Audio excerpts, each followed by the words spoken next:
হায় হায় হায়, কত বড় বিপদের হাত থেকে রক্ষা পেল দেখুন। বিপদ হতে হতে বেঁচে গেছে। অঘটনটা কেমন ঘটছে দেখুন।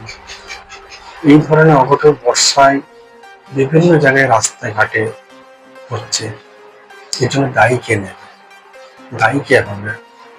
এই দেখুন, মাসুম বাচ্চারা স্কুলে যাবার পথে কত বড় অঘটন ঘটে গেল।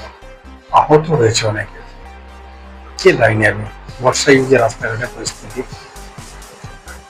বন্ধুরা, শুধু এটা নয়, চলো আরেকটা করে দেখাই আপনাদের।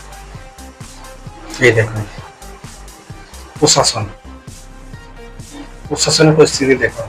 টোটোর মধ্যে যাওয়ার পথে কি হলো, এত বড় অঘটন ঘটে গেল।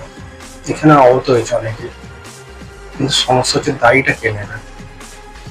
এই ধরনের ঘটনা প্রায় ঘটে চলছে বর্ষাকালে এখন আমাদের এখানে পশ্চিমবাংলায়। দায়ী কে নেবে?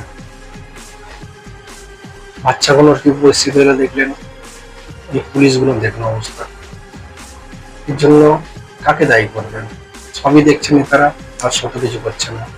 পাড়া গ্রামে এই ধরনের রাস্তাঘাটের পরিস্থিতি সব জায়গাতেই কম বেশি হয়ে আছে।